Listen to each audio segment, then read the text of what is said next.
स्वागत है आपको एक बार फिर से मेरे यूट्यूब चैनल पर। तो आज क्लास 12 के रसायन विज्ञान अभ्यास 8 में आज हम लोग पढ़ेंगे पोटेशियम डाइक्रोमेट। पोटेशियम डाइक्रोमेट कैसे बनता है, इसके बनाने की विधि क्या है, इसके भौतिक गुण क्या होते हैं, रासायनिक गुण क्या होते हैं और पोटेशियम डाइक्रोमेट का उपयोग कहाँ किया जाता है, आज इस वीडियो में बताया जाएगा। तो आप सभी विद्यार्थी इसे अपने कॉपी में नोट करते चलिएगा, जिससे आपका एक नोट्स भी बनता रहेगा। तो पोटेशियम डाइक्रोमेट बनाने के लिए 3 चरण को चलना पड़ेगा, मतलब 3 जो है विधि का प्रयोग जब करेंगे तब जा कर के पोटेशियम डाइक्रोमेट बनता है। तो पहला जो है विधि क्या होगा, उसके बाद से दूसरा विधि में क्या होगा और तीसरा विधि में जा कर के पोटेशियम डाइक्रोमेट बनेगा।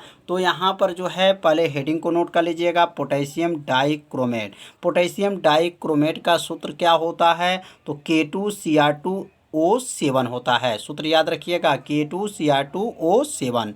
अब बनाने की विधि क्या है, तो पोटेशियम डाइक्रोमेट बनाने की विधि क्या है, तो पहले लिख लेंगे बनाने की विधि हेडिंग को, और यहाँ लिखेंगे क्रोमाइट आयस को पीसकर। याद रखिएगा किसको, क्रोमाइट आयस को होता है, उसको पीसकर उसमें निर्जल सोडियम कार्बोनेट। निर्जल मतलब उसके अंदर जो है जल नहीं होना चाहिए, मतलब सोडियम जो कार्बोनेट लेंगे उसके अंदर जो है जल नहीं होना चाहिए। तो निर्जल सोडियम कार्बोनेट और बिना बूझा चूना मिला करके मिश्रण को वाई के उपस्थित में क्या करेंगे, गर्म करके सोडियम क्रोमेट तथा फेरिक ऑक्साइड बनाती हैं। मतलब यहाँ पे जो क्या क्या बनेगा इसके बारे में आपको याद रखना है। उसके बाद से दूसरे नियम में क्या बनेगा और तीसरे नियम में जा कर के पोटेशियम डाइक्रोमेट बनेगा। तो पहले जो हमारा जो विधि होगा इसमें 3 विधि का प्रयोग करेंगे तब जा कर के पोटेशियम डाइक्रोमेट बनता है। तो पहली विधि में क्या है, क्रोमाइट आयस्क है। तो यह जो सूत्र है FeCr2O4 जो है यह क्रोमाइट आयस हो गया। इसको पीस करके निर्जल जो है सोडियम क्या है, कार्बोनेट हो गया है। और यहाँ बूझा बिना बूझा चूना, याद रखिए बिना बूझा चूना सूत्र होता है CaO होता है। क्या होता है, CaO उसको कहा जाता है। तो बिना बूझा चूना मिला करके मिश्रण को वाई, यह वाई मतलब ऑक्सीजन के उपस्थित में गर्म करेंगे तो क्या बनेगा, इसका नाम क्या बनेगा, सोडियम क्रोमेट बनेगा। और उसके साथ जो क्या बनेगा, फेरिक ऑक्साइड भी बनेगा और कार्बन डाइऑक्साइड गैस भी बना है। तो यहाँ पर जो है इस रिएक्शन को पहले आप सभी विद्यार्थी पहले अपने कॉपी में क्या कर लीजिए, नोट कर लीजिए। और इस रिएक्शन के बारे में समझेंगे कि इसका नाम क्या है। तो यह क्रोमाइट आयस का है और जो है यह निर्जल जो है सोडियम कार्बोनेट है और यह ऑक्सीजन के साथ जो है गर्म किया गया है। और किसको मिलाकर किसके उपस्थित में है, तो बिना बूझा चूना के साथ जो है गर्म किया गया है। तो यह बना है सोडियम क्रोमेट बना है, फेरिक जो है ऑक्साइड बना है और कार्बन डाइऑक्साइड बना है।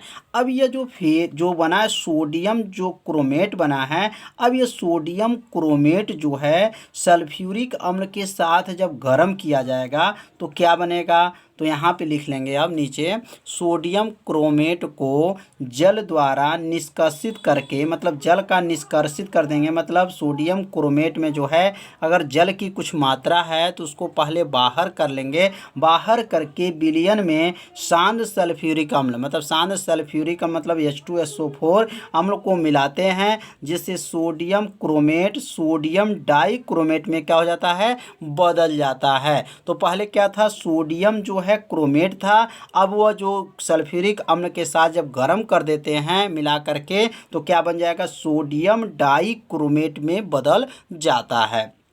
अब यहाँ पे क्या था, Na2CrO4 जो था, अब यहाँ पे आ गया Na2CrO4 है। इसका नाम क्या है, सोडियम क्रोमेट नाम है और इसका नाम है शांत सल्फ्यूरिक अम्ल है। जब दोनों को मिला करके गर्म किया गया तो यहाँ पे क्या बना है, सोडियम डाइक्रोमेट। इसका नाम क्या हो जाएगा, सोडियम डाइक्रोमेट। इसका नाम है Na2Cr2O7 प्लस इसके साथ जो है सोडियम सल्फेट Na2SO4 प्लस जल भी प्राप्त हुआ है। अब यह जो बना इसमें में, मतलब यह पहला जो विधि में क्या बना, सोडियम क्रोमेट बना। और सोडियम क्रोमेट जो है सल्फ्यूरिक अम्ल के साथ जब क्रिया किया गया सोडियम डाइक्रोमेट बना। अब सोडियम डाइक्रोमेट जो है पोटेशियम क्लोराइड से जब क्रिया करेगा तब जा कर के पोटेशियम डाइक्रोमेट बन जाएगा। तो अब यहाँ तीसरा चरण में क्या लिखेंगे, तो तीसरा चरण होगा सोडियम डाइक्रोमेट। अभी यहाँ क्या बना था, सोडियम डाइक्रोमेट, तो यहाँ लिखेंगे सोडियम डाइक्रोमेट को गर्म सांद्र विलयन में पोटेशियम क्लोराइड को गर्म सांद्र विलयन मिलाते हैं तो पोटेशियम क्या बन गया, डाइक्रोमेट बनता है। तो पोटेशियम डाइक्रोमेट बनाने की कितनी विधियां था, तो 3 विधि के द्वारा ही बनाया जा सकता है।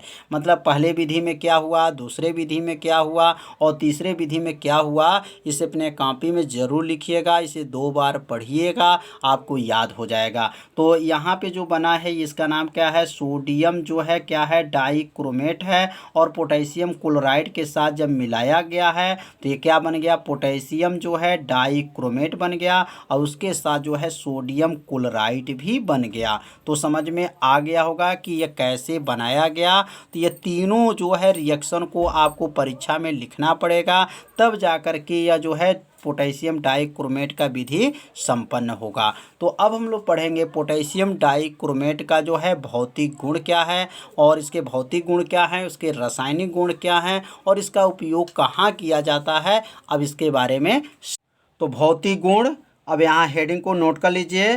तो पोटेशियम डाइक्रोमेट का भौतिक गुण क्या है, तो पहला जो भौतिक गुण है यह जल में क्या होता है, विलय होता है। जल में विलय का मतलब जो है पोटेशियम डाइक्रोमेट जो है जल में क्या हो जाता है, घुल जाता है।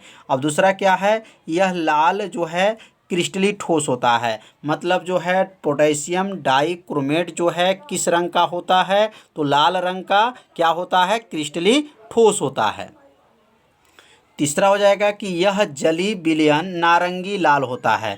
मतलब इसका जो जली विलयन होता है वह किस रंग का होता है, नारंगी लाल होता है। तो समझ में आ रहा होगा भौतिक गुण। और चौथा जो है यह ठंडे जल में अल्प विलय होता है। मतलब पोटेशियम डाइक्रोमेट जो होता है वह ठंडे जल में क्या होता है, कम विलय होता है। अल्प मतलब कम विलय होता है और यह गर्म जल में क्या होता है, अधिक विलय होता है। तो यहाँ 5 भौतिक गुण को बताया गया। तो ये 5 भौतिक गुण को आप सभी विद्यार्थी अपने कॉपी में नोट कर लीजिए, 2 बार पढ़िए, आपको यह भौतिक गुण आपको अच्छे से याद हो जाएगा। तो अब हम लोग पढ़ेंगे रासायनिक गुण। अब रासायनिक गुण में पहला समझेंगे ऊष्मा का प्रभाव। मतलब ऊष्मा मतलब क्या होता है, हीट माने होता है ऊष्मा, और ऊष्मा को हिंदी में क्या कहेंगे, गर्म। मतलब पोटेशियम डाइक्रोमेट को क्या करेंगे, अब गर्म करेंगे। तो गर्म करने पे क्या बनेगा, अब ये रासायनिक गुण के बारे में समझेंगे। तो पहले हेडिंग को लिख लीजिएगा, ऊष्मा का प्रभाव, और लिखेंगे इसे गर्म करने पर। मतलब इसे मतलब किसे, तो याद रखिएगा पोटेशियम डाइक्रोमेट को, किसको, पोटेशियम डाइक्रोमेट को जब गर्म करते हैं तो पोटेशियम क्रोमेट तथा क्रोमिक ऑक्साइड में क्या होता है, परिवर्तित हो जाता है। मतलब पोटेशियम डाइक्रोमेट को जब गर्म किया जाता है तो पोटेशियम जो है क्रोमेट में तथा क्रोमिक ऑक्साइड में क्या हो जाता है, परिवर्तित हो जाता है, मतलब बदल जाता है। तो यह जो सूत्र है K2Cr2O7 जो है यह किसका सूत्र है, तो पोटेशियम डाइक्रोमेट का सूत्र है। जब इसको गर्म किया जाएगा, यहाँ पे गर्म के लिए डेल्टा का प्रयोग करेंगे, मतलब गर्म किया जाएगा तो क्या बनेगा, पोटेशियम क्रोमेट बन जाएगा और यह बन जाएगा क्रोमिक ऑक्साइड बन जाएगा और उसके साथ जो है ऑक्सीजन गैस भी बन जाता है। तो इस रिएक्शन को पहले आप सभी विद्यार्थी पहले लिख लीजिए अपने कॉपी में।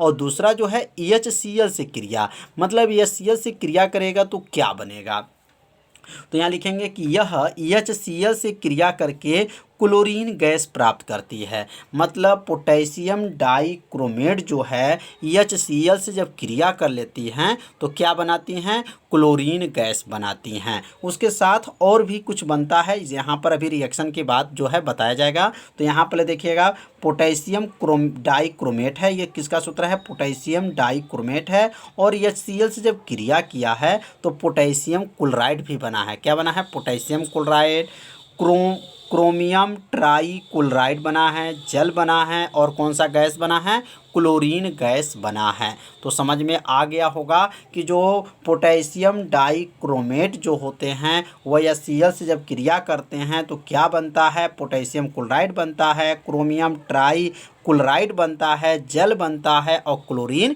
गैस बनता है। तो अब तीसरा जो है क्षार से क्रिया, मतलब क्षार से जब क्रिया करेगा तो क्या बनेगा। तो लिख लेंगे क्षार से क्रिया और ये लिखेंगे यह पोटेशियम हाइड्रोक्साइड क्या है, क्षार है। तो KOH से जब क्रिया करता है तो पोटेशियम क्रोमेट बनता है। क्या बनता है, पोटेशियम क्रोमेट बनता है। तो यहाँ लिख लेंगे Cr2 मतलब K2Cr2O7 ये किसका सूत्र है, तो पोटेशियम डाइक्रोमेट का सूत्र है। और ये क्षार मतलब कौन सा क्षार है, तो पोटेशियम हाइड्रोक्साइड के साथ जब इसको क्रिया करता है तो यह क्या बन गया है, पोटेशियम क्रोमेट बनता है। क्या बनता है, पोटेशियम क्रोमेट बन गया और उसके साथ जो है जल भी प्राप्त हुआ है। तो इस रिएक्शन को आप सभी विद्यार्थी जरूर लिखिएगा और रिएक्शन को 2 बार जब रफ में लिखेंगे तो आपको रिएक्शन क्या हो जाएगा, याद हो जाएगा। तो अब चौथा जो हम लोग रिएक्शन समझेंगे नौसादर से क्रिया। NH4Cl मतलब नौसादर इसको कहा जाता है या अमोनियम क्लोराइड भी उसे कहा जाता है। तो यहाँ लिख लेंगे कि यह अमोनियम क्लोराइड से जब क्रिया करता है तो क्या बनता है, मतलब कौन क्रिया करेगा, तो पोटेशियम डाइक्रोमेट तो क्या बना है, क्रोमिक ऑक्साइड बना है। तो यहाँ लिख लेंगे यह NH4Cl से जब क्रिया करेगा तो क्या बनेगा, क्रोमिक ऑक्साइड बनती हैं। मतलब पोटेशियम डाइक्रोमेट जो है नौसादर से जब क्रिया कर लेगा तो क्या बनेगा, अब इसके बारे में समझ लेंगे। तो यह जो सूत्र है पोटेशियम डाइक्रोमेट का सूत्र है और यह जो सूत्र है नौसादर का सूत्र है। नौसादर भी कहा जाता है और अमोनियम क्लोराइड भी कहा जाता है। जब दोनों को मिला करके जब गर्म किया जाता है तो क्या बनेगा, क्रोमिक ऑक्साइड। ये Cr2O3 जो है ये क्रोमिक ऑक्साइड का जो है सूत्र है। पोटेशियम क्लोराइड हो जाएगा, जल भी बनेगा और नाइट्रोजन गैस भी बनता है। तो मतलब नौसादर से जब क्रिया करेगा तो कौन सा गैस बनेगा, नाइट्रोजन गैस बनता है। तो यहाँ पे जो है 4 जो है यहाँ पे क्या बताया गया, रासायनिक गुण बताया गया। तो ये चारों रासायनिक गुण को पहले आप सभी विद्यार्थी अपने कॉपी में नोट कर लीजिएगा और इसे 2 बार जरूर पढ़िएगा जिससे आपको क्या हो जाएगा, याद हो जाएगा। अब हम लोग पढ़ेंगे इसका उपयोग कहाँ करते हैं, पोटेशियम डाइक्रोमेट का उपयोग कहाँ पे होता है।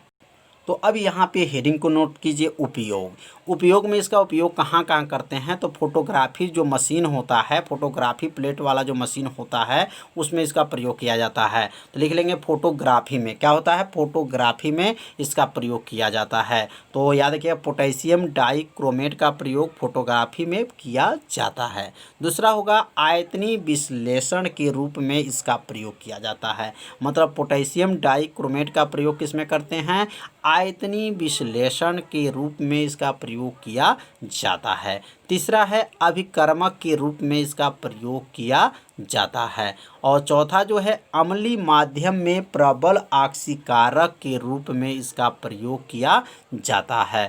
तो ये चारों उपयोग को आप सभी विद्यार्थी जरूर नोट कर लीजिएगा और इसे 2 बार इसको भी पढ़िएगा, आपको उपयोग भी अच्छे से याद हो जाएगा। तो आज जो हम लोग क्या पढ़े हैं, पोटेशियम डाइक्रोमेट कैसे बनता है, इसके विधि क्या हैं, भौतिक गुण क्या हैं, रासायनिक गुण क्या हैं और इसका उपयोग कहाँ कहाँ किया जाता है, आज इस वीडियो में बताया गया। तो आज का वीडियो कैसा था, आप सभी विद्यार्थी जरूर कमेंट कीजिएगा, वीडियो को लाइक कर दीजिएगा। चैनल पर यदि पहली बार आए होंगे तो चैनल को सब्सक्राइब और घंटी दबाना मत भूलिएगा, क्योंकि यह लाइव क्लास आपके लिए ही चलाया जा रहा है। तो अब मिलते हैं हम अगले भाग में, तब तक के लिए सभी विद्यार्थियों को नमस्कार।